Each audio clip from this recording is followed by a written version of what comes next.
Gad Saad teaches at the John Molson School of Business at Concordia. He studied at McGill and Cornell. He has degrees in psychology and business, and in math and computer science. He does research on hormones and consumer behavior, and of course is the host of The Sad Truth, his video show. So join me in welcoming Gad Saad.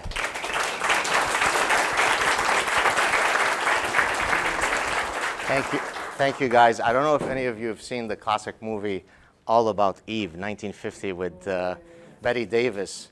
There's a scene, a classic scene, where she says, I can't remember the exact words, "Buckle up, it's going to be a bumpy ride." So fasten your seatbelts. Here we go. So what I'm planning on doing is actually offering you some testimony of many of the maladies that are affecting or afflicting our universities. And then I'll offer one or two prescriptive solutions. One of the things that my book agent told me as I'm working on my next book is he said, you can't just be the guy to identify the diseases. You've got to give us the cures. You've got to give people hope. And so in that spirit, at the end, I'll add a few prescriptive comments. Apologies to a few people who were at the Civitas conference last week, where I also spoke. A few of the slides overlap, so forgive the repetitiveness, but for most of you, the repetition, but for most of you, this hopefully will be new stuff. So I argue that there are two great threats to humanity. Well, not I argue, that's reality. There are, of course, biological pathogens that come in all sorts of manners. Sometimes they're bacterium, sometimes they're viruses, sometimes they're parasites, and they cause more death throughout human history than your fear of bears and sharks and so on, right? But I argue that there's another class of viruses. These are idea pathogens. These are pathogens of the human mind, pathogens of the human spirit that regrettably could potentially be as dangerous as biological pathogens. And to kind of further push this notion, there are many cases in nature where so as an evolutionary psychologist, of course, I often look at analogies and homologies in the animal kingdom.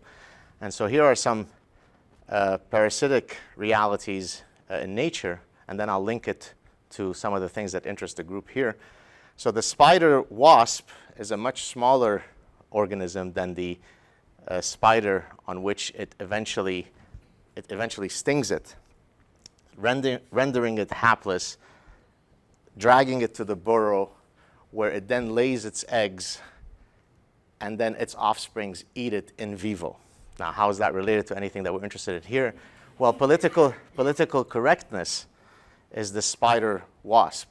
It stings us and then haplessly leads us toward the abyss of infinite darkness.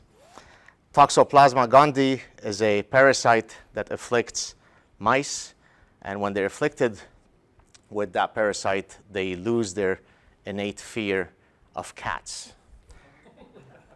It's a maladaptive reality. P. tenuis is a brainworm that afflicts ungulates, so for example, the moose. And when that moose is afflicted with that parasite, it can do what's called circling behavior. So it just literally goes around in a circle, unable to extricate itself from this behavior. So even as the looming predators are approaching, it can't extricate itself. So now, how do we take some of these notions and apply them to the realities we're facing? So they are idea pathogens. Radical feminism, postmodernism, social constructivism, cultural and moral relativism, political correctness, echo chambers void of intellectual diversity, the culture of perpetual offense and victimhood, identity politics coupled with progressive self-flagellation. Each of these are really, really dangerous idea pathogens. And my next book, tentatively right now, the title is The Parasitic Mind, where I actually sort of lay out which ecosystem do these pathogens arise from, universities, and then how do we try to inoculate ourselves or free ourselves from some of these idea pathogens. And so I can break up a lot of these idea pathogens into three categories. In some cases, we have idea pathogens that attack basic scientific truths.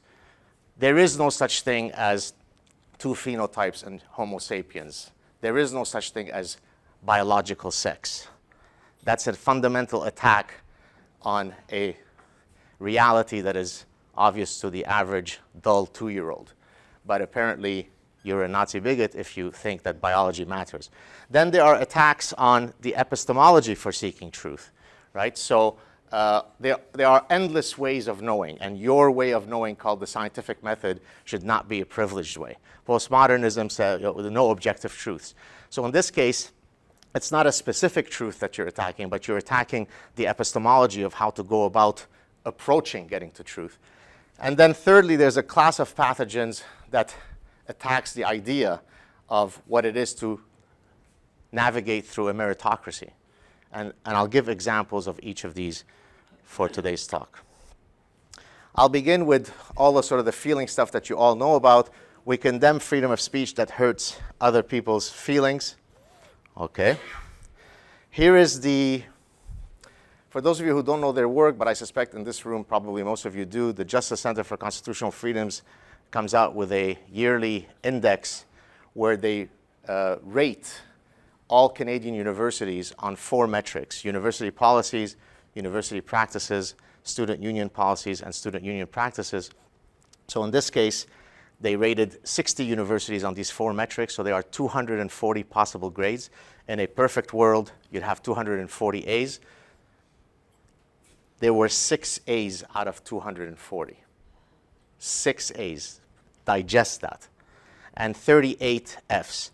Since we're at Western, I'm granting you the courtesy of showing you how much you suck. Western, you score a C, D, D, C, but just so that you don't think that I'm not going to show how poorly my university does, we're a bit better than you actually. We're B, C, F, C, but again, neither scores is anything to write home to your parents about. Some of you may have heard of this incident that happened last summer. Jordan Peterson, myself, Oren Amate, and Faith Goldie were supposed to speak at a conference titled The Stifling of Free Speech on University Campus. It was being held at Ryerson University. That speech was stifled. And the incredible thing is that I was accused, for those of you who don't know, I'm from Lebanon, and we're Jewish. I was accused of being a white supremacist, anti-Semitic Nazi. So when your moral compass has become so broken that you actually feel emboldened in making that accusation, you suffer from an idea pathogen. Let me just read you this because it's very powerful. This is Edward Schlosser, a professor at a liberal, some liberal arts college, I can't remember which one. If you want to follow the source, it's at the bottom. I have intentionally adjusted my teaching materials as the political winds have shifted. I also make sure all my remotely offensive or challenging opinions, such as this article, are expressed either anonymously or pseudo-anonymously. Most of my colleagues who still have jobs have done the same. Hurting a student's feelings, even in the course of instruction that is absolutely appropriate and respectful, can now get a teacher into serious trouble. I'll skip the rest, but he's basically saying the way he organizes his pedagogic material is by putting it through the sieve of, can I be sure that not a single syllable that I say will offend a single person? And that's astonishing. But that's not North Korea. That's not Cuba. That's here. Now, for those of you who think that you only have to worry about Big Brother University monitoring your speech on campus, no. University of New Hampshire has come up with the wonderful, liberating idea of monitoring students' speech, not while they are under the purview of some university function. As private citizens, if they say something that might create an environment that is hostile, then they could be sanctioned. Again, not under the guise of there being, students at a university. I mean, that's astonishing. You just have to read the start of this article, right? So Big Brother is watching you even when you're not on campus. That's happened to me. Let me tell you a story. Now this will go into whether it is, what was it, honest civility? What was the term? What was the dichotomy? Honest yeah, let's see if it's honest, incivility, or wit. So this degenerate at Cell Bio Josh, who's an incredibly obnoxious, haughty guy. I didn't know who he was. He started sort of trolling me. 99% of the time, I ignore this stuff. I'm cool. Once in a while, I'm bored, and I feel like taking some guy on. And I do it with complete wit and with a smile on my face. I decided to take this idiot on. And at one point, because he was being so haughty, I said, no, the retarded schmuck recently learned how to pronounce vowels, respect him. Okay?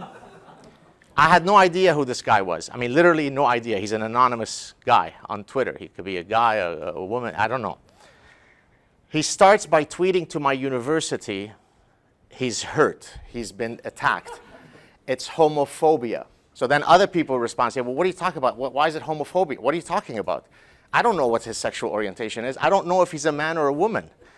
He says, well, the use of the word degenerate, which is not here, not in this tweet, has homophobic connotations. So then he tries to rile up my university that way. It doesn't work. Then he tries to rile up the social justice warriors. It doesn't work. He contacts my university. Okay, this is happening in the 21st century in Canada. He contacts my university to complain about this tweet. By the way, Twitter kicks me off the platform for 12 hours, right? Because his feelings are so precious that me calling him retarded schmuck after he was attacking me was something that he simply could not handle.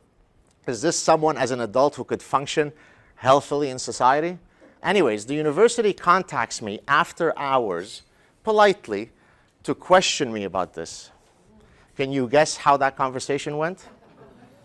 I said, so you're contacting me after hours because you think that it is within your purview to question what I say to whom when I'm not operating as a professor. Oh, but Professor Saad, he's a student. I said, he's a student somewhere. He's not my student. It wasn't under my guise as his professor. It turns out that he's a graduate student in Australia. So retarded schmuck was so hostile to him that the 10,000 miles separating us was not enough for him to feel protected. But the fact that the university felt sufficiently emboldened to not laugh him out, but to follow up, tells you the state that we're in. Continuing with sort of the coddling, and we're all special, here's a fantastic source. This is the gentleman, the source that I'm showing you. He used to be a professor at Duke University, showing you the grade inflation from 1983 all the way to 2013. It's astonishing. The average grades used to be C's. The average grades now are hovering towards A's. Look at the next slide. Professors are better now. Professor, that's exactly right. As somebody who studies consumer psychology, I detest the metaphor of students as consumers and so on, and we are service providers. We're not professors. We're providing a service. Well, here you see that the most common grade that is now received is an A. 45% of grades, of all grades assigned, are A's. It used to be C's. So if any of you graduated, with honors or cum laude, today that grade would not pass.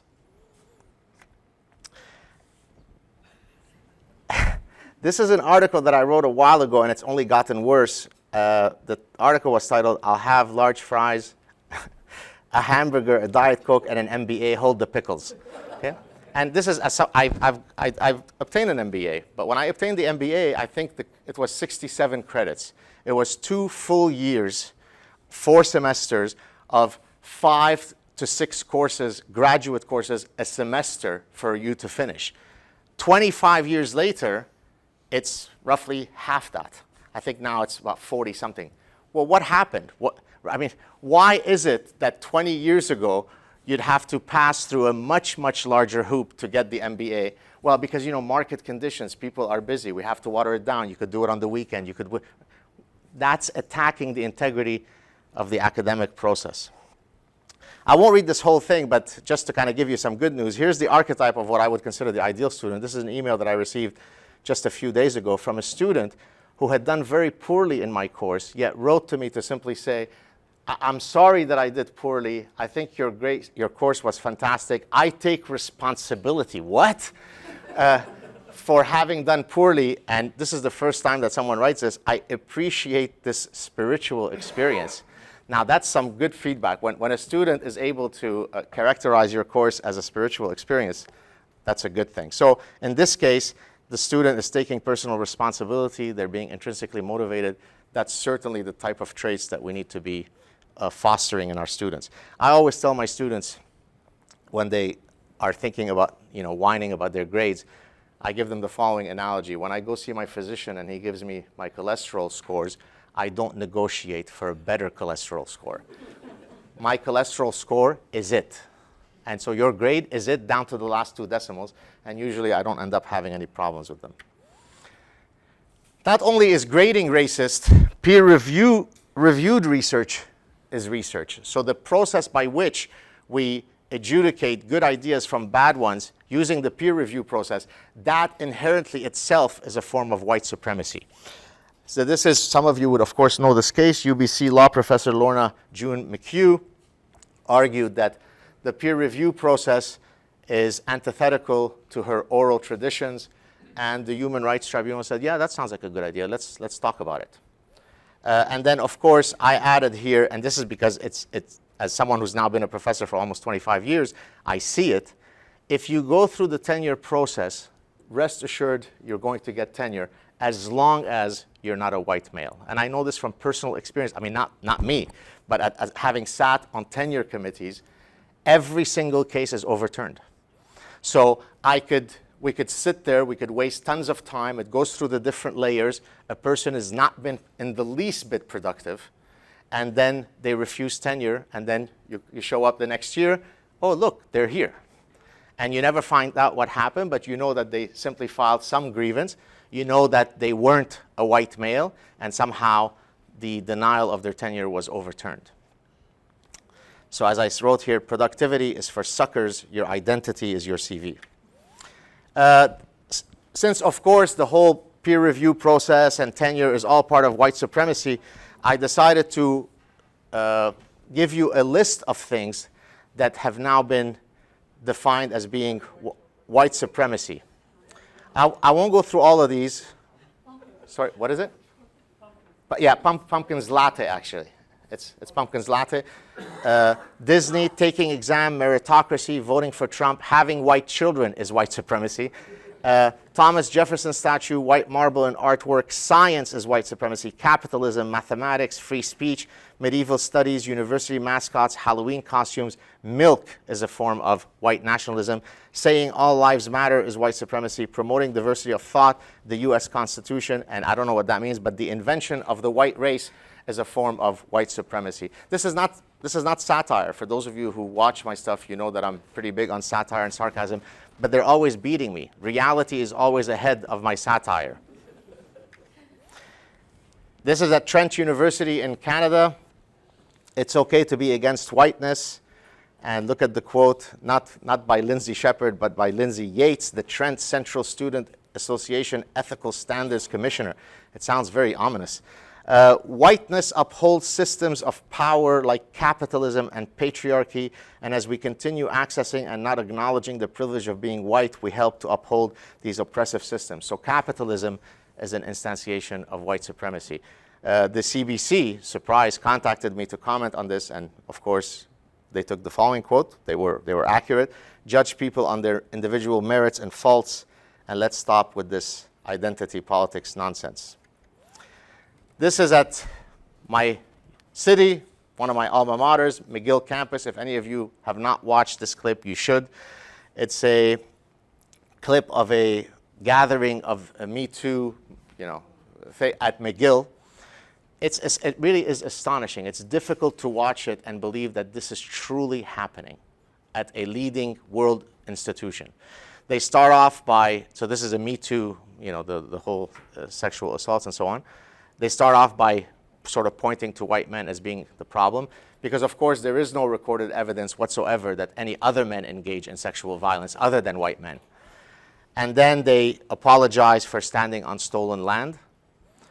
And then they engage in what's called the progressive stack. If those of you who don't know what that is, this is where if you're given, the platform to speak, you speak or not as a function of where you rank in the progressive stack. So a white woman gets up and says, well, I'm just a white woman, so I don't think I should be speaking, so I'm willing to cede my space if there are any transgendered, indigenous, or people of color, and so on and so forth. But this is not satire. And the people are applauding her. It's a wonderful thing. So whether you have a right to speak or not is a function of where you rank in victimology poker. There is an ideology and a legal system that treats people this way. Does anybody know what that system is called? Sorry? It's called Sharia Law. Okay? It's where I come from, in the Middle East. Sharia law is contrary to our systems of law, where it's supposed to be blind justice. It recognizes that a crime is more or less severe as a function of the identity of the two participants. The victim and the perpetrator their identity will determine whether I should punish you X or Y. Identity politics is just a new instantiation of that grotesque system. Here's identity politics now shaping the highest level of chaired professorships that the Canadian government gives. So for those of you who are academics, there's the Canada Research Chairs. Now the Canadian government has put as part of the metrics that they look at when they're deciding who should get the Canada Research Chair, one of the things is, are you from an indigenous background or a woman, and so on. That, of course, has come to Concordia, where at my university, where we have what's called the Concordia University Research Chairs, which is a chaired professorship that I've held for 10 years. And my chaired professorship ends this May. And so I was applying for my next chair. Now here, look what they wrote. The proportion of appointments by level of faculty representative and principles of equity, diversity, and inclusion. And also they talk about gender equity. They put the following figure. So I was applying for what's called a Tier 1 chaired professorship. At the John Molson School of Business, 0 women have it, 3 men have it. I went up against a departmental colleague. She ovulates, I don't. Our dossiers, I'll leave it to you to decide, but I'm willing to put them both up publicly, and then you can decide who should have gotten it. And it's not just a title. It comes with huge amounts of income stipend, research stipends, course remissions. So it's not just, oh, gee, I didn't get a nice title. There are real repercussions that affect real people. The good news for me, though, is that the Canadian Senate taught me that my gender can change on any given day. And so therefore, next year, I plan to apply with a much stronger dossier when I'll be self-identifying as a woman. By the way, the gentleman in question here, you see, this is me speaking in front of the Canadian Senate regarding Bill C-16. It was briefly mentioned, I think, earlier today. Bill C-16, nobody questions the fact, or at least if you truly are a classically liberal person, of course I support the right of everybody to live free of hate and bigotry and to have all of the rights that are afforded to all of us. But I was, in my case, speaking as an evolutionary psychologist in terms of when is it going to be the case that someone could say, hey, you're talking about evolved sex differences in your course, which is sort of the foundational mechanism. Natural and sexual selection are the two mechanisms, the evolutionary mechanisms that explain much of who we are. Well, wouldn't that be transphobic systemic violence, in quotes, as Harvard said? Aren't I perpetuating, quote, fixed binaries and biological essentialism? So I was making a very sober scientific argument as to the potential dangers of Bill C-16, not questioning the fact that all people should live with full dignity and have all the rights that are afforded to all of us. right? Well, what happened to Lindsay Shepherd is exactly what I was warning against. I mean, not in those exact ways that it happened to her. Well, this senator accused me of promulgating pro-genocide message. You can go and watch it. So the Lebanese Jew who escaped execution in Lebanon and came to Canada to live freely here and is now trying to protect people from all this nonsense was a pro-genocide supporter. This is the discourse in the Canadian Senate. You can go all watch it. Now let's see if it is the case that the Canada research chairs and the Concordia University research chairs really need to ramp up the help for women because they're so marginalized in universities. We could use this thing called data to try to decide whether that's true. Well, it turns out that the US government has that data for us. So they looked at 5 races, all the 5 racial breakdowns, across 4 educational attainment, associate degree, bachelor's degree, master's degree, and doctorate. So there are 20 cells, 5 races by 4 educational attainment. And in each of the cells, you could look at what's the ratio of male to females who obtain that degree. So if the victimology narrative is true, 20 out of 20 cells would have men outnumbering women in those cells. What's the actual number? 20 out of 20 cells, women outnumber men. So take a moment and process that. Every single cell, every race, and every degree, women get more degrees than men across the whole possible landscape of data. That doesn't get you to question whether we should be having a gender equity program. Well, if we have to have gender equity at this point, it should be the reversed one. Here's the rampant sexism at Canadian medical schools.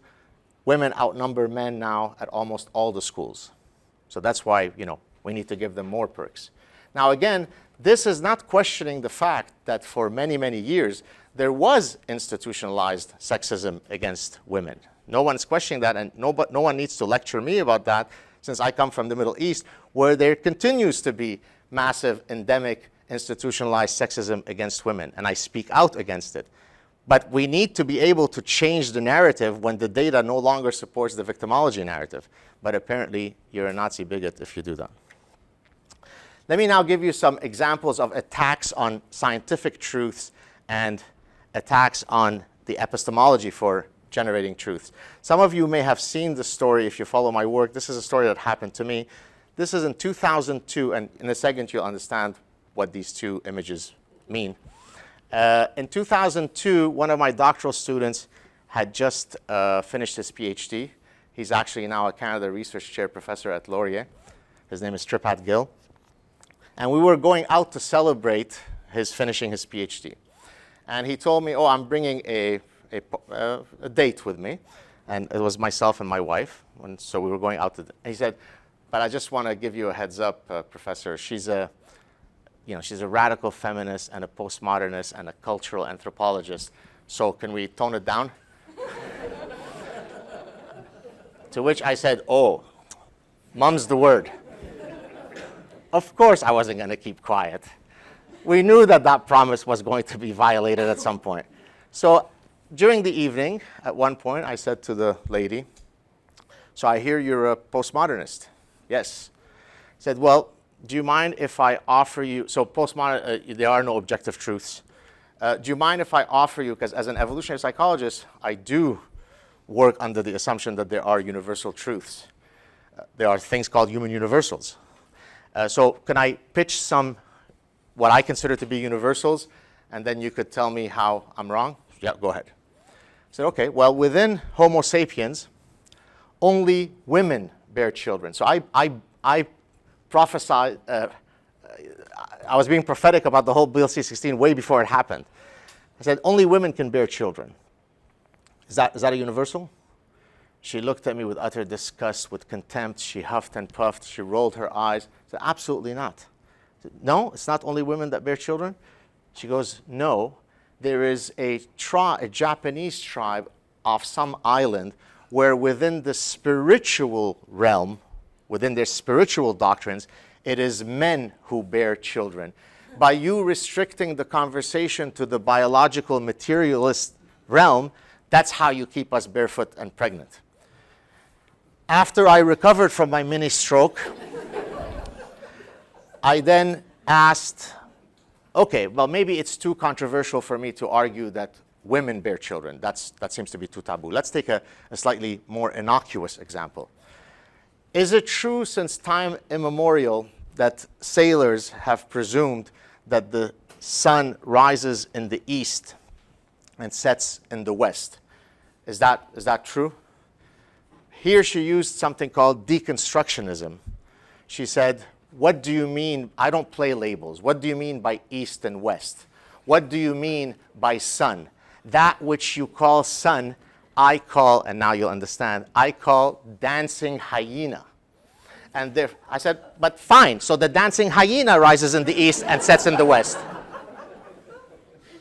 If I don't put dancing hyena lotion on my skin, I might get a dancing hyena burn. She said, no, I don't play those games. Now she wasn't an anomaly. She wasn't an outlier. She is what is being taught to all your kids with your hard-earned money. Not only are you losing all the money, you are infecting those children or young adults with idiotic, anti-science, anti-reason, anti-logic nonsense. So there's a real cost to allowing these viruses to proliferate. Let me just mention a few other examples. So this is the liberating lens of academic feminism. The list is actually much longer, but there are fields: feminist science, feminist mathematics. Mathematics, we have a mathematician here. I mean, I thought that mathematics would be the one area where we can absolutely be free of identity politics. No, and I'll talk about it in a second. Let's go down. Well, feminist business school is the idea that the term profit, to profit, capitalism, these are inherently patriarchal ways of viewing the economy. And therefore, we need to build business schools that are based on a more sort of inclusive feminist ethos. And then feminist biology, this is not satire, this is true. This paper has been cited over 1,200 times, published in the University of Chicago press journals. So this is not some sort of quack paper published or whatever, nonsense journal. She argues that the whole manner by which we describe conception, there is an egg and she's passive, so she's Victorian, and then there are these spermatozoa that are active and adventuresome and so on. That whole thing, that language, to describe conception in that way is already starting this, sexist gender roles. She's not joking. She's not being satirical. She's a very serious, quote, scholar who's been cited 1,200 times. Prophetic satire, and actually there's a mathematician in this room who at lunch told me, oh, I watched this clip of yours. Here, by the way, this is when I'm satirizing the social justice warriors, I bring out this, what do you call it? Wig, thank you. I was thinking of the term in French. The first time that I brought out that wig, I called my wife. I said, hey, do you know where that red wig is? And she's like, why are you asking this? I said, don't worry about it. And eventually that wig has become part of the Sad Truth Classics. So here what I did is I had said, this was completely satirical. This was kind of a SoCal hoax type of clip. I said that I had founded a new field as someone who had studied mathematics and someone who's very progressive and into social justice. I had founded a new field called social justice mathematics. And so in doing so, you should really watch the clip. And by the way, that prophetic satire is now reality. For example, I argue that irrational numbers is absolutely a bad thing because it marginalizes mental illness. The inequality operator creates an ableist mentality. Prime, real, and perfect numbers, it's all divisive language. Binary numbers, they perpetuate fixed binaries. Laplace transform uses the trans prefix, so it is transphobic. and equilateral triangles are inclusive, isosceles and scaling triangles are bigoted. And actually, some people wrote to me and they actually didn't think that I was being satirical, and it was like good stuff. Well, a year later, I start getting calls from the media asking me to comment about exactly what my prophecy was, which is now there was a book that was written saying that we need to have more social justice in mathematics. The mathematics as currently taught is white supremacy and so on and so forth. So that which I had thought no one could ever come up with such stupidity, it only took 10 months and it caught up to my satire. Decolonize science. So this is really basically saying out with the epistemology of science, right? Now, here's a Quebec deputy minister who got pushback recently because he questioned the place of indigenous traditional knowledge. Now, let me be clear. As an evolutionary psychologist, I understand that people have ecological knowledge that's specific to an ecosystem. So nobody is questioning that, right? So you could have been in a particular region where you've been there for many, many generations, and you could have knowledge about the fauna and flora. This is content knowledge. This is ecological knowledge that you absolutely have greater knowledge than the rest of us. That doesn't mean that at the epistemological level, you have different way of knowing. You don't solve cancer either through sexist Western medicine or you dance to the Rain Man doing booga booga, right? That's not how it works. So yes, we should be respectful of local knowledge that people may have, but there is only one epistemology. There's only one game in town, and it's called the scientific method. And so other ways of knowing are not equal. If they're going to be equal, then they have to be put through this exact same scrutiny of the scientific method. And so University of Cape Town, a rather prestigious university in the African continent, held a sit-in where they said science must fall. And the people who were promulgating that idea are now known as fallists. The idea that science itself, all of science, Darwin, Newton, it's all built on one way of knowing. And there are other ways of knowing. And if you attack those ways of knowing, then you are engaging in epistemological colonialism. Okay? And here's an example of a paper published in a real journal where they exactly argue that. So these are real cancers of the human mind. They really are intellectual terrorism, right? Now I'm going to get, I'm almost done. Now I'm going to get to, I guess, some prescriptive stuff. Before I do that, let me talk about two nonsensical ideas. Social constructivism is really the idea that we're born tabula rasa with empty minds, and it is only the processes of socialization that make us who we are. Now, as an evolutionist, I don't question the fact that socialization is important. Of course we're socialized. We're socialized by our parents and our rabbis and television. That's all true. But by the way, socialization happens in its form because of biology. So it's not antithetical. It's not biology or the environment. Nurture happens because of nature. Okay? But in any case, we are born with biological imperatives. It's trivially obvious to show this. You show that, for example, by taking children who are too young to have been socialized and show that they have certain preferences that they could not have learned. I'll talk about that in a second. So the idea of hard, radical social constructivism is complete nonsense. But it is something that's been promulgated in the social sciences and the humanities for 30, 40 years.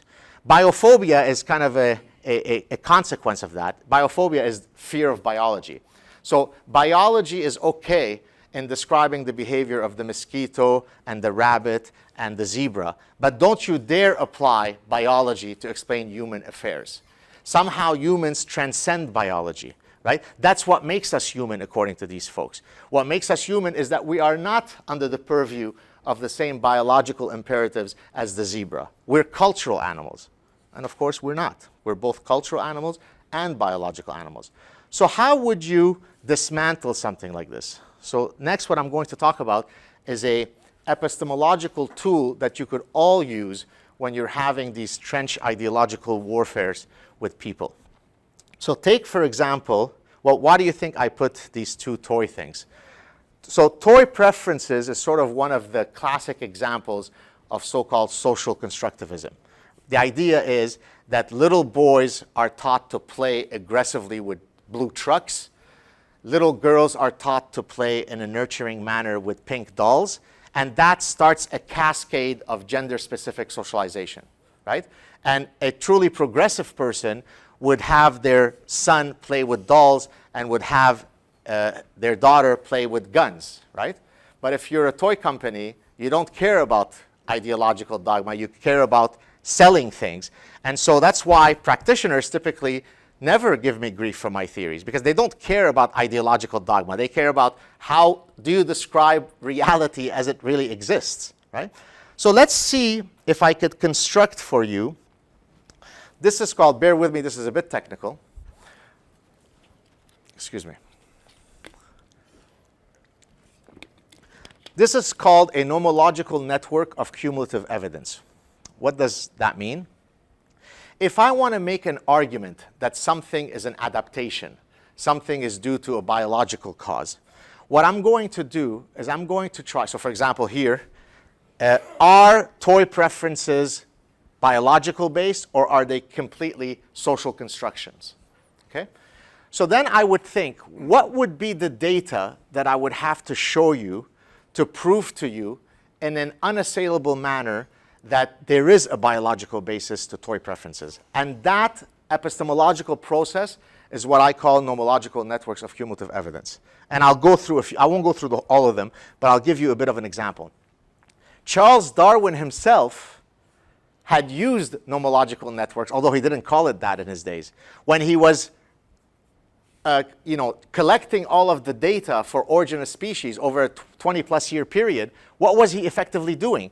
He was methodically, judiciously collecting data from endless different sources, which when you put it all together, it became impossible to dispute his theory. And if 150 years later, a lot of very motivated people have tried to dispute it, and it still stands. And so let me show you how we could apply it in the current context. Well, I could take children, look at this one. This comes from developmental psychology. I could take children who are in the pre-socialization stage, meaning that they don't yet have the cognitive development to be socialized. So by definition, I'm ruling out that possibility. And I could show that they exhibit sex-specific toy preferences, that boys will reach out to the truck or stare at the truck more, and vice versa for girls. So already, that first box is casting doubt on the idea that it's all due to social construction. But let's see if I could give you a few more that really build sort of the tsunami of evidence against that position. You could take, this is called comparative psychology, this one here. I could look to other animals. So I could take rhesus monkeys, I could take vervet monkeys, I could take chimpanzees, and I could show that the infants within those species exhibit the same sex-specific toy preferences. Now, are they also being under the influence of patriarchal sexism? Or might there be some homology across the behaviors? Now, if that's not enough, let me do one more. But if we did all of them, believe me, even the one who is least convinced would be convinced by the end of this lecture. You could take kids who suffer from something called congenital adrenal hyperplasia, which is an endocrinological disorder. If little girls suffer from it, they become masculinized. They become masculinized in their morphology and in their behavior. Well, you take little girls who suffer from this endocrinological disorder and you study their toy preferences. What do you think happens to their toy preferences? They become masculinized.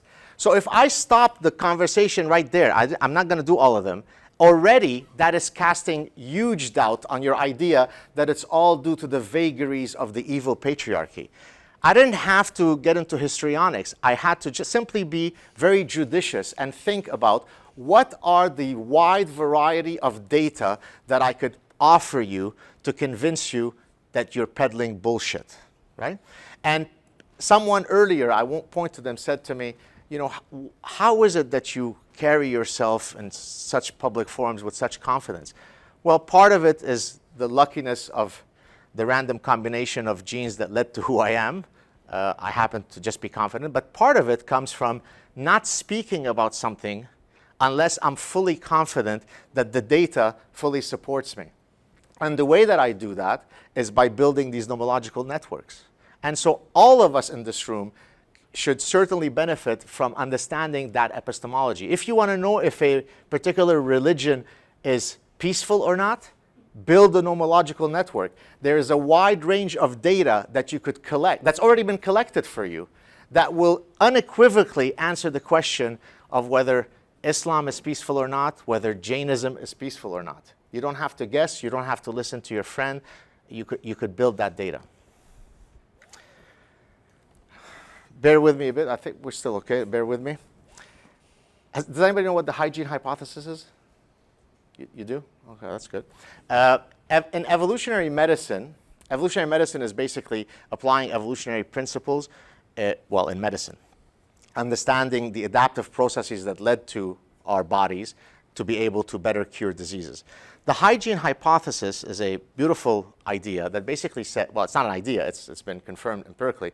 So if you take children who suffer from respiratory ailments or those who don't, it turns out that whether they've been exposed from a young age to respiratory pathogens determines whether they're going to suffer from ailments. And it might not be what you think intuitively. If they've grown up in very sterile environments, that's when they develop respiratory ailments. Why? Because their immune system has not received the inputs to kick in their immunological defenses. So if I grow up in an OCD sterile home, I'm more likely to develop asthma. If I grow up in an environment where there are pets and a bit of dander here and there, I'm less likely to develop asthma. So this brilliant neuropsychiatrist, Steve, I wish I had come up with the idea, but he beat me to it.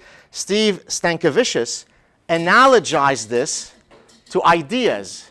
He said that what we're doing in universities is creating sterile environments, sterile echo chambers, akin to the allergens, right? You need allergens to develop your protection against respiratory ailments. You need contrary ideas to develop your capacity to think, to develop your capacity for critical thinking. It's a truly beautiful analogy. So let's see how, whether we have political echo chambers at universities or not. This study just came out. The author, Langbert, had actually emailed me to tell me about his paper. So this is a study that was done 51 of the top ranked liberal arts colleges, 8,688. So this is a very big, very representative sample size. More than 5,000 of which registered as either Democrats or Republicans. And all I'm going to show you here, I won't go through all of them, it's the ratio of Democrats to Republicans across disciplines. The least lopsided is 1.6. Now, for example, in medicine, if you had a 1.6 odds ratio, that would be a huge effect, right? Here, that's the least one, is at 1.6. Now, let's keep going. I won't do all of them. Very quickly, you get to 8.2 to 1 ratio. And let's keep going. Oh, yes, sociology, 43.8. Anthropology, you can't calculate the Democrat to Republican ratio because it's a unicorn. He doesn't exist, the Republican. It's 56 to 0. And in communications, it's 108 to 0. Now, you might say, and I receive, as you might imagine, endless emails from people. Sometimes they write to me and say, well, so what's the big deal with that? Professors are smart, so of course they're going to be Democrats. Boy, you must be part of the problem, right? On many issues, like fiscal policy, foreign policy, is the death penalty a good idea for serial pedophiles or not? There is no absolute scientific truth. There are compelling arguments to be made both pro and con any of these issues. Now, I might fit on this side, you might fit, but there really is value in hearing your side of why you think the death penalty is good or bad. But imagine if you've grown up or you've been inculcated in an ideological, sterile environment. You don't build your defenses. And just to show you the next slide, it turns out that the more prestigious the university is, so in this case, you break it up into tiers. Tier 1 meaning most prestigious, and so on. The more prestigious the university is, the more lopsided. So the most prestigious universities, the ratio of Democrats to Republicans is 21.5 to 1. That's just breathtaking. So heterodox academy, which some of you know, that's what they're trying to do. They're trying to fight that incredibly politically sterile environment that we see in universities. Canadian universities, I won't go through the whole thing, but it's roughly the same. It's the same sort of bias. So last slide, how do we save our universities? So let me just read it for you. Number 1, pursue knowledge unencumbered by ideological activism. No knowledge is forbidden if gathered objectively using the scientific method. I had a chat last year with, some of you may know him, Sam Harris, on his show, and he asked me, in your research, is there anything that you would consider forbidden to study? And my answer was a very quick, absolutely not. If you study it with complete objectivity and adhering as best as you can to the scientific method, then you could never have the calculus of, oh, but what if someone eventually misuses that? Then physics should never have been studied because it led to the atomic bomb, right? I mean, it's an endless slippery slope. Okay? No more identity politics. Instead, promote the dignity of the individual rather than supporting oppression Olympics and victimology poker. No more coddling of the culture of offense and the ethos of perpetual victimhood. No microaggressions, no trigger warnings, no safe spaces, and no cultural appropriation. My personal history is that we escaped Lebanon under imminent threat of execution. Could you imagine for someone with my personal history to watch the kind of whining that I see in the West? And what kind of offense? You want to talk about offense? It's an offense to the endless panoply of ways by which people truly suffer around the world to have these cuddled, infantilized folks. It's an affront to what true suffering is. A just society is rooted in the ethos of meritocracy. We are not social ants. And the point I'm making here is that social ants, E.O. Wilson, the famous evolutionary biologist and entomologist, said regarding socialism and communism, he said, wonderful system, wrong species. Okay? So communism is great, and socialism is great when you're a social ant. But for a species that does have hierarchies, then maybe that's not a great thing. Promote an ethos of course, intellectual and political diversity. All ideas, beliefs, and ideologies are open to criticism. I mean, here I'm preaching to the converted. No speech codes, no hostile environment, and so on and so forth. Science, reason, logic, and a commitment to evidence-based thinking trump ideology, hurt feelings, and fashionable anti-science, faux intellectual gibberish. Thank you very much.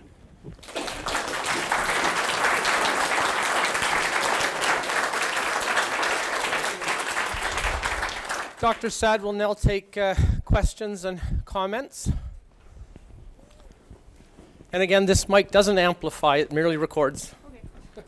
If I can go back to what you said about social justice math. So my mom's a teacher in elementary school in BC, and there's a new curriculum. It's all online, you can see it. And in the math section for all elementary school grades, it says part of the learning outcomes is integrate Indigenous worldviews and perspectives on mathematical concepts. So is there any validity to this, or is it just nonsense? Without knowing the specific case, I'm going to go with nonsense. So in other words, if there were true indigenous knowledge that somehow adds to the cursus of mathematical knowledge, bring it on, great. But is there some mathematical knowledge that exists outside of the axioms of mathematics that only indigenous people are exposed to? No. Questions? As I say each of these things, I'm already counting the tally of death threats I'll be receiving. Jim. Yeah, I guess I get a little disturbed with attributing all of this to universities. Like, administrators aren't universities. You know, a lot of this is going on within certain departments and faculties within universities. And I think if you find the people who are resistant to a lot of these ideas, they're probably more in, say, science, for example, in other sorts of areas. And isn't there a danger that we're sort of tarnishing, the institution as a whole, with these particular sorts of cases. I mean, you don't need to have every single person at a university suffer from this nonsense, or every person being a perpetrator of that nonsense for you to be concerned by it, right? How many victims do we need before we sort of stand up and being indignant, right? I mean, think about it. In the humanities and social sciences, I mean, there are now 40 years of students that have been taught, some of the most impenetrable fake nonsense. And I mean, again, think about the opportunity cost. Every single one of these students could have done something unbelievably more productive with their time. And that, to me, is a gargantuan injury. No, I'm not saying not to be concerned, but if you have a cancer somewhere, you don't assume the whole body needs to be treated. And so there's areas of the university that are cancerous. And that what we should be careful about is targeting those areas rather than saying, the administration is the university, for example, or the behavior of a group in a cultural anthropology class is the university, and so on. I teach psychology, and I teach a balanced approach to heritability and socialization. I never get any objections from my students. They aren't up in arms, because I'm doing that, and so on. So, again, I just think we've got something that's more of a localized but very visible sort of problem. Alex. So I want to thank you for coming and speaking with all of us. That was very enlightful. So I'm a Concordia graduate myself in communications and cultural studies, so I do appreciate you coming here to London. What I want to ask you about is your thoughts on the difference, first part, between Quebec institutions, so French-speaking Quebec institutions, Concordia and McGill aside, but UQAM, UDM, and if you see that because Quebec is more nationalistic in their culture and in their history, do you see that they are less prone to these ideological viruses you speak about?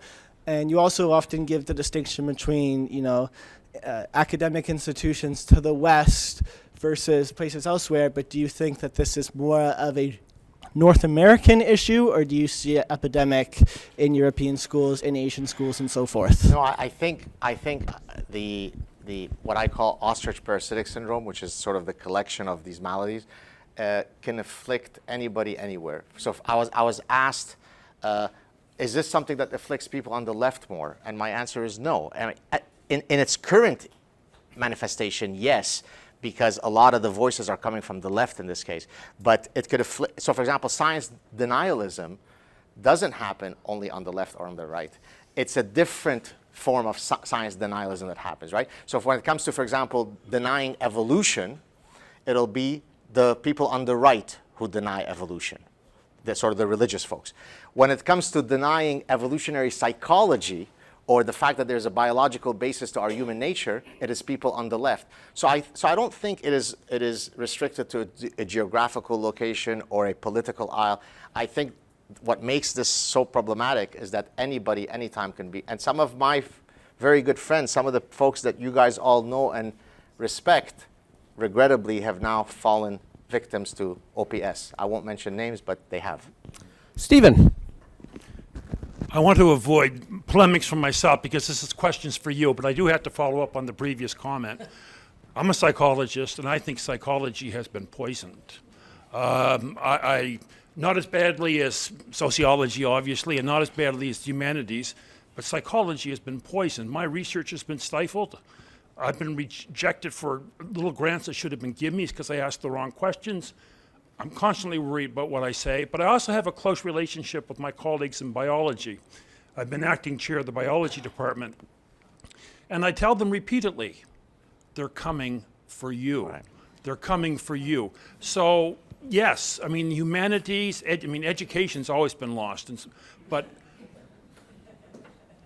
I think it's wrong to think that it's segregated to certain parts. It's a matter of how advanced the virus is. Could you comment on that? Well, I think so. To kind of link both of your comments, you often hear this the neighborhood where I live, I don't see that particular problem. So clearly it must not exist. I think you have to have a wider view. You don't have a heart attack and you're healthy until you drop dead from a heart attack. But 3 minutes earlier, you said, this can't affect me, I'm perfectly fine. So I think that notwithstanding the fact that you may not have experienced it yourself, I think it is something that we should all be very concerned about. I'll just give you one example. I comment about issues outside of what we're talking about here. For example, whether certain religious ideologies that might be antithetical to every single liberal values that we hold dear, anybody in this room, whether it's a good idea to have an increase of those values in Canada, right? Oftentimes I get tons of people who write to me and say, but I don't see any of the stuff you're talking about. I go buy my tomatoes and I go to my daughter's, I don't see it. That's a myopic view. Sort of open the neighborhood to outside of your neighborhood. It's coming, it's over there, it's around the corner. So I think you're right. I think you're fortunate that you haven't seen it. Grant. An earlier commenter was saying don't brand the whole university with the same brush. My problem with that attitude is when something like this we're talking about today happens, there's one or two, there's David Haskell and there's sometimes in the past Clive, who would stand up and Mark now, rant and rave about it, but 99.9% of the university would be silent about it or support it. Yeah. And so in that sense, yes, brand the whole university with that brush because they're the ones who are sitting by idly allowing it to happen without any objection, without any, I'm looking at my own career and I'm, hunkered down and I'm not going to say anything about it because I don't want it to affect me. Yes, it is a university-wide problem. Thank you for saying that because I often receive emails from professors who privately say, oh my God, thank you so much for what you, I say, well, why do you send me a private email? Why don't you advertise your position? Are you ashamed of your support? I mean, am I on the wrong side of the issues? But that's the problem. In their silence, they're complicit. So you don't have to have everybody at the university be a rabid social justice warrior. If you know that they exist and you do nothing about it, as far as I'm concerned, you're as guilty as they are. Rick. Yeah, I guess one thing I will say about as a comment to your ostrich parasitic syndrome is this year when I just talked about things like sex differences in my introductory psychology class, just the way word spread and students who had been, quite close to me in terms of, a good working relationship just suddenly stopped talking to me. It was real eye-opening to see how quickly it takes over and the way, and just how intense the effect is. So the question I have is, the way I almost see it is, how do we actually cure the people who have been infected? The only thing that seems to come to mind is maybe try to do research on the deprogramming of cult members, but I wanted to know what your thoughts were, like for the actual people who are afflicted, what can we actually do for them? I mean, I truly think that it's a question of teaching people how to better think. I mean, I know it sounds very grand, but it's really amazing when you challenge people. For example, if someone says, religion X is peaceful, okay? I say, okay, well, how did you arrive at this? I challenge them, right? So it's kind of somewhat a Socratic process. It's sort of a pointed epistemological approach. It's really teaching people to not be cognitively lazy.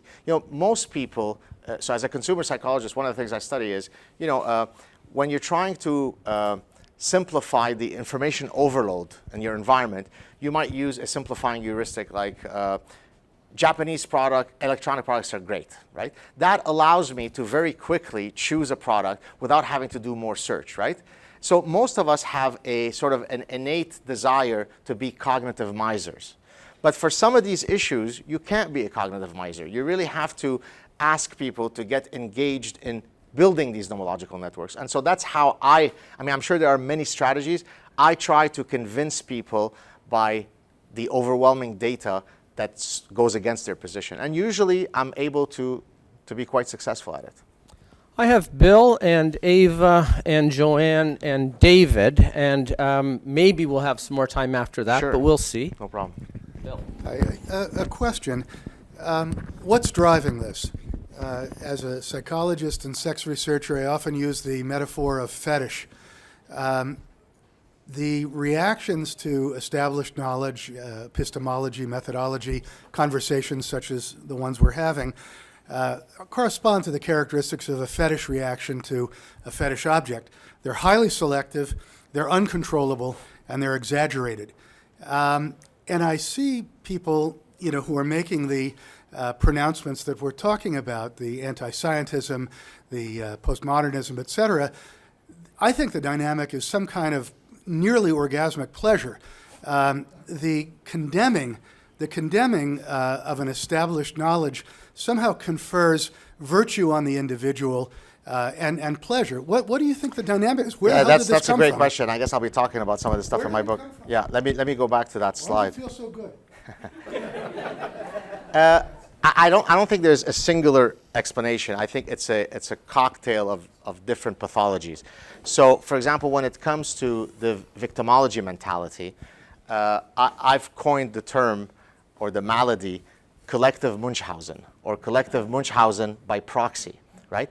So for those of you who don't know, Munchausen syndrome is a psychiatric disorder whereby someone feigns a medical illness so that they can garner sympathy and empathy.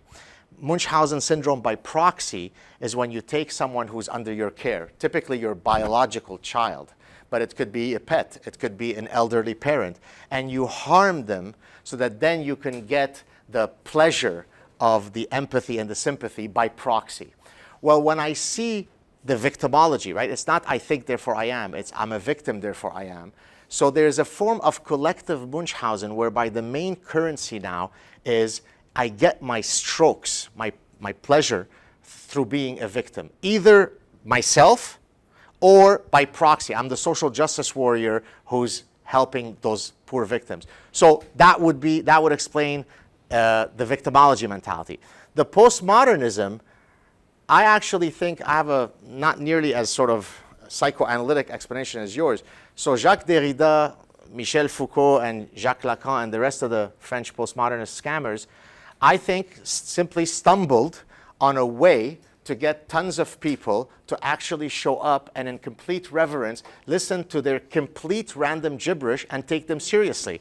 And as someone who studies peacocking behavior, I can peacock by buying an Aston Martin, I can peacock by getting Harvard degrees, or I can peacock, if you'll give me the opportunity, of standing up in front of adoring undergrads and saying that the transposed eigenvalue of my inner self, right? And all the rest of the bullshit. And there's a bunch of people who think that because I'm engaging in what appears to be pseudo-profundity, I must be saying something important, and I get all the hot women on campus. So I think it's really as simple as that. They found an arbitrage profit, to use an MBA, right? They found a way to be worthy in the ecosystem. Why do the chemists, sorry? There's something driving this that we need. Well, no, I think it's, why are the chemists and the physicists and the biologists getting all the attention? We also are important in the humanities, right? But it has to be something as impenetrable as what the mathematician is doing and what the physicist is doing, right? And the way I achieve that is instead of using mathematical symbols, I use impenetrable, complete random prose. There must be some profundity to it. Ava. It's bullshit. I want to come back to what your comment, Lindsay. You mentioned that this has been going on for 40 years, and generations of students have been bamboozled and wasted their time and our tax money. Actually, it's a bit longer than that for those of us who are older than you. It probably started in the 60s. I happened to be living in Paris in the 60s at the time, and I saw all of it. Okay, this horrible business is now moving to our schools.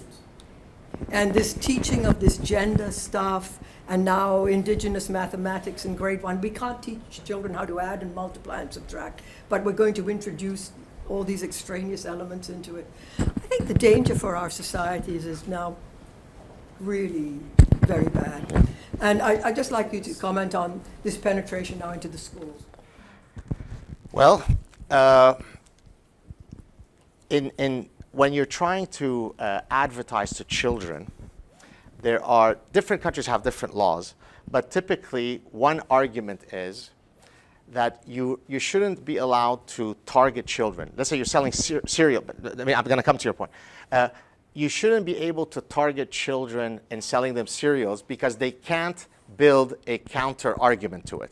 So only when they're able to have the cognitive capacity to develop resistance to the persuasive message, that's when you're allowed, right?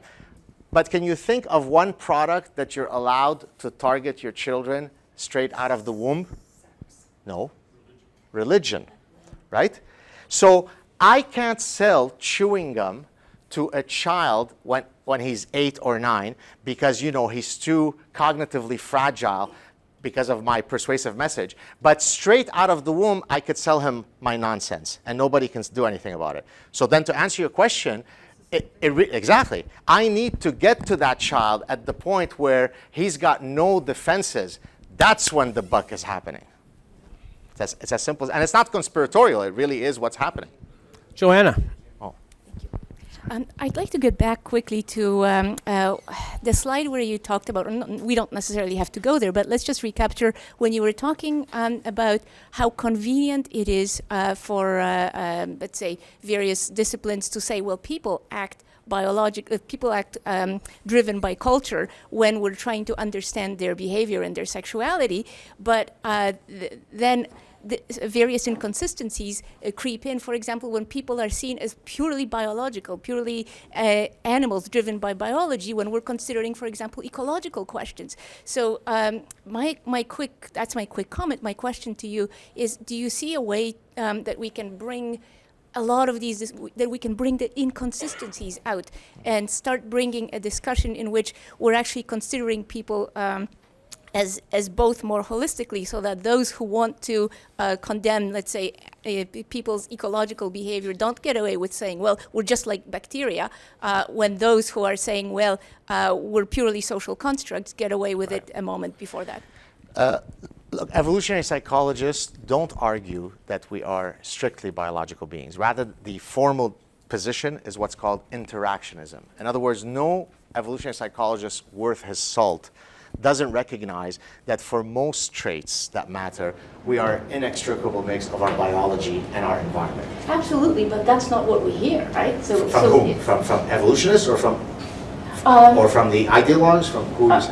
So the inconsistency that I was talking about is that people who are often, let's say, if we're looking at ecological arguments, so for example, population is spreading too quickly, right? So human population growth must be stopped. People are seen as multiplying like bacteria or multiplying like other Malthusian organisms, right? That are going to multiply as long as there are resources for them, and then there's going to be a population crash, right? While as the other perspective that you were discussing earlier is a perspective of more culturally driven. So all I'm trying to say is that I wish we could build nomological networks that would be more visible, that we could then apply to problems across disciplines. So one of the, and I don't think I've ever mentioned this publicly, so maybe this is, as they're taping me, maybe this will be the time to do it. So one of the projects that I'm hoping to start is a website where people can submit their nomological network for some phenomenon. So that way, after a certain time period, you know, instead of looking, it's not a literature review, right? A nomological network is not a literature review. It's a completely different way of thinking. It's what is all the data that I need to have that would render this argument unassailable. And so imagine now if you could go to this website and you want to look at pornography, the evolutionary roots of pornography. Well, there is a nomological network that exists. So I'm hoping to do exactly what you're asking for, and that's one of my next projects. David? Thanks for your talk, Gad. What I was wondering about is, well, first of all, just by way of background, so when I study religious groups and they're going to hire a pastor, they have ideological conformity. So it's a board, they're going to hire a pastor. They're not going to hire anybody who doesn't have their same ideological background and really. So now I look at your slide where you show me that in communications, for example, they don't have anybody else except those who are like-minded. Right. So it's inconceivable that they would ever hire somebody else outside their tribe. Yeah. Right? So we're never going to have that diversity of opinion. So my question is, knowing that there are certain programs that are ideological tribes and they are absolutely hostile to outsiders, how do we change that?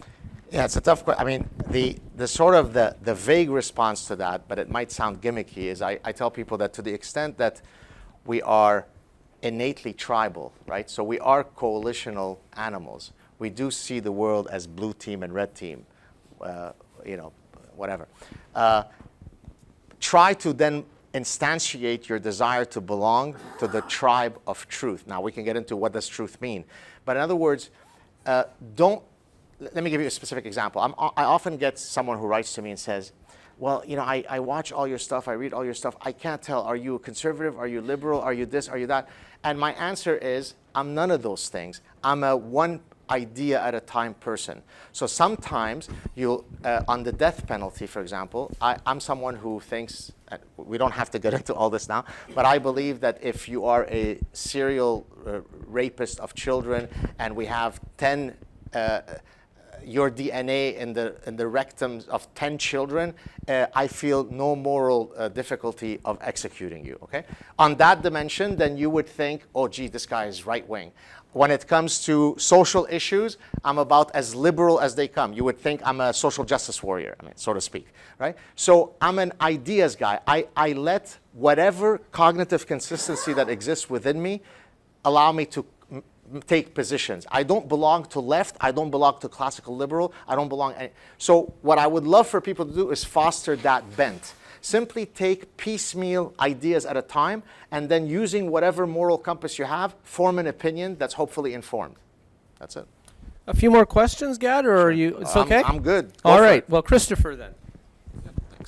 Yeah, so you talk a lot about anti-science and all that kind of stuff. I'm in psychology, and the vibe I get now is that it's starting to actually happen under the guise of science. With, for example, in personality psychology and social psychology, there's benevolent sexism and all that kind of stuff. Oh, yeah.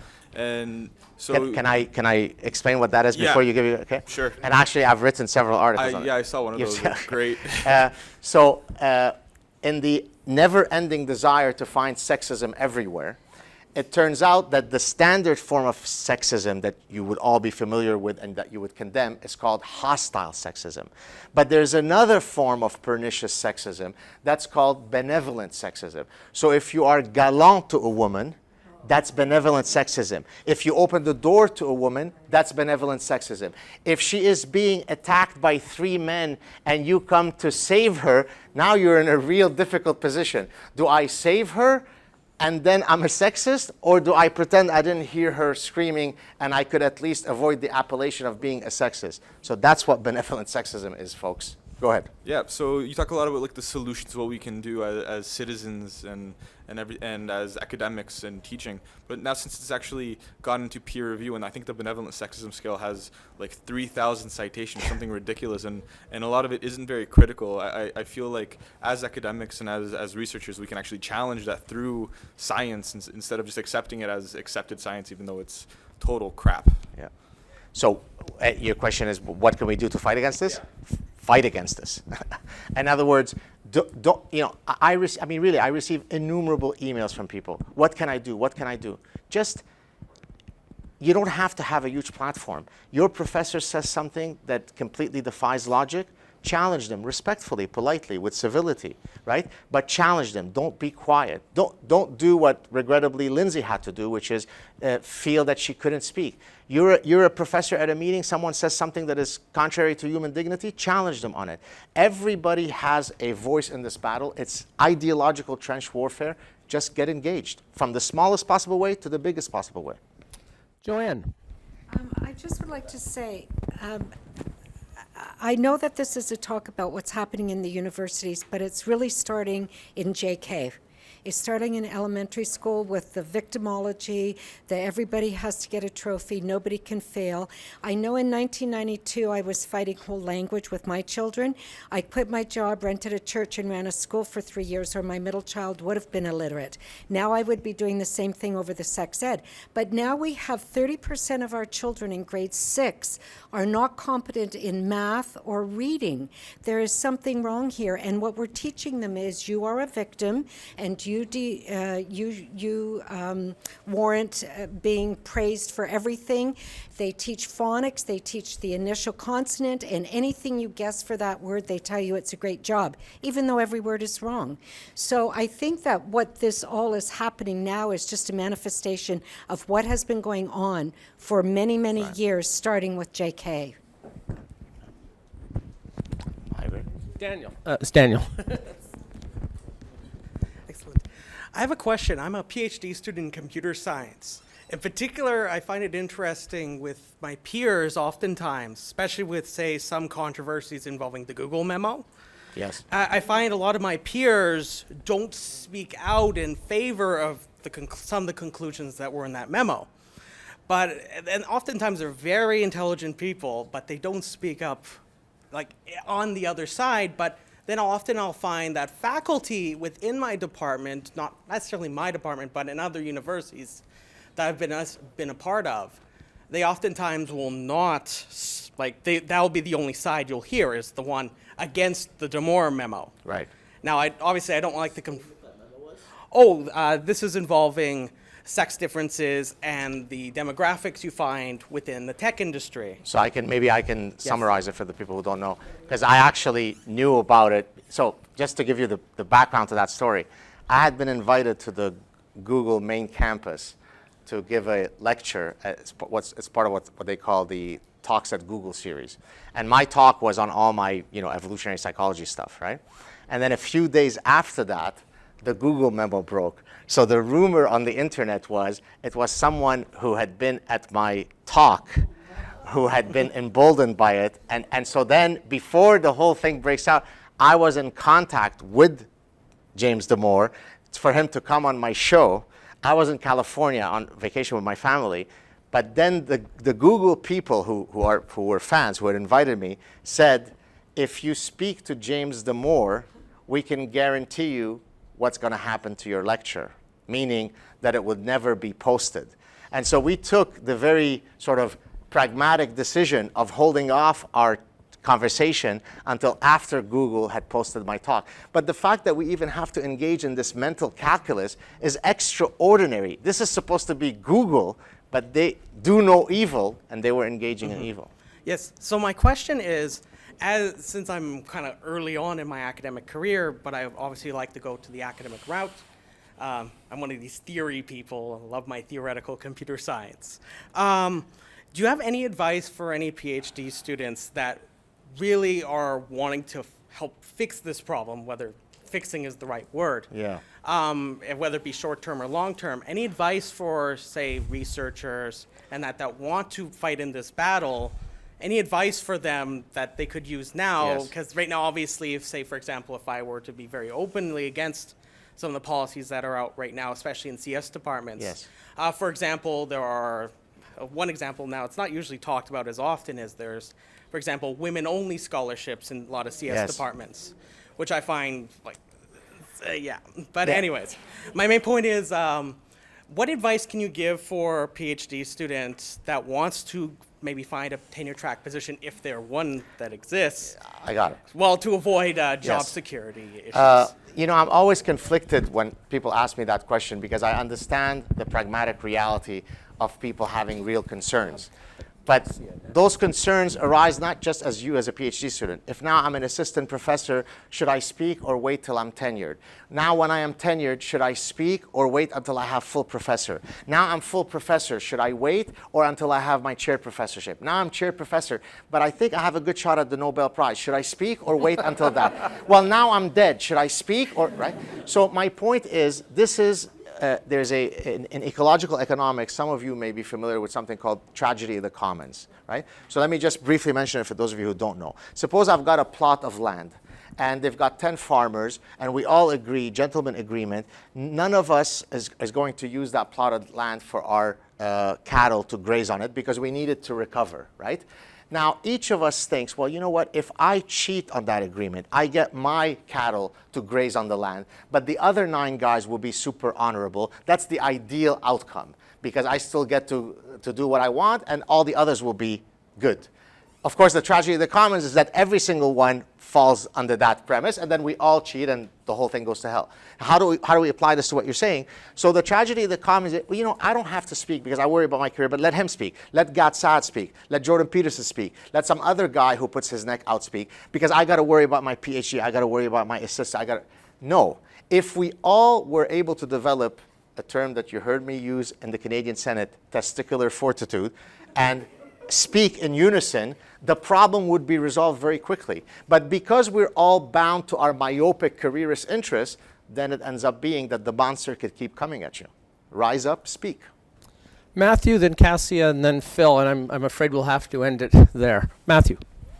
Two quick questions. So Nick and I have tried to put the Chicago principles into Queens, and one of the things I found early on is getting our initial signers was you'd have people willing to sign, but they wouldn't post about it on their Facebook. So expanding on this, taking a principled stance versus a utilitarian stance of, you know, I'd ask the guy, it's like, can you sign this? Great. They'd sign it, and then they wouldn't post about it. It's like, you know, you have the why wouldn't you sign it?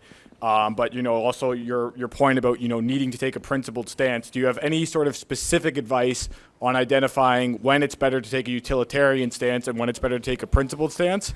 And then the second one, I grew up in the Ontario school system, so, you know, I'd say, you know, I graduated high school in 2008, but I would say is, you know, you talk about being ready to defend yourself as a child, talking about the cereal analogy. I would say we were never really taught critical thinking from a true, say, a first-year university logic course in high school. And would you say that? Do you have any comments on the sufficiency of the school system not teaching basic logic? So the second part, yes, there's a complete lacuna of that. So I don't know what else to add other than we need to foster greater critical thinking. That's really the point of my next book. Your first comment, when should you be more utilitarian versus principled? It really is on a case-by-case. You know, sometimes I'll post something where I'm really angry because no one is rising up. You know, get engaged. And then someone will write, say, oh, but it's easy for you to say because you're tenured, but I've got 2 young kids and I'm still an assistant professor. Right, but I received 3,000 death threats. Nobody knows you. So who's suffering more, right? In other words, there is no way for you to get engaged in war. This is war. This is ideological war, while being guaranteed that there'll be no harm to you, right? Did you go to the invasion of Normandy and say, but I'll only sign up if you could absolutely guarantee, because, you know, I've got young kids, because I've got my uncle, because I've got my PhD. No, you went knowing that you might die. So that's the kind of courage we need to foster. If we all stood up together, not worried about our idiosyncratic concerns, and fought this horrible monster, these idea pathogens, it will be resolved quickly. If not, it's only going to continue for the foreseeable future. Cassia. So I have a question. Regarding this very interesting graph, and it's a conclusion to which I've kind of arrived on my own, but I obviously don't have the empirical data to back it up. So why would you say, I have a humanities background, why would you say that there's a greater, what explanation is given that for the greater ratio of Democrat to Republic leaning? In those areas? Yes, rather in the humanities and not in engineering, because I've had a conversation with a math professor in which he says, well, it's all just, all you guys do is opinion. You guys talk about opinions. So could you speak to that? Yes. Please? I think it's because a lot of those fields end up being driven a lot more by an ethos of activism rather than an ethos of knowledge, right? So what I mean by that is sociology inherently could be perfectly scientific, right? There are very serious sociologists, say quantitative mathematical sociologists, that do very, very elaborate, beautiful scientific work. They're not driven by activism. There is some phenomenon that they're interested in studying at the sociological level, and they apply the weaponry of the scientific method to study it.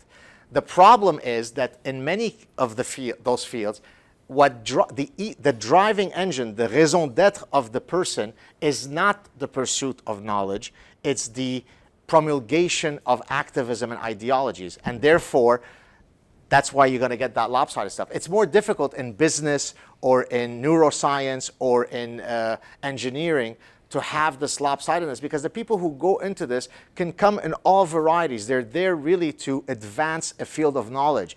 If you go into sociology, you've already self-selected yourself as an activist. That's the problem. I forgot that Salim was on the list. So, Salim. Oh, my man. My man. Thank you, Gad. Your slide on that various pathogens On the that what? you had, that, you know, that's the one you just went by. This one?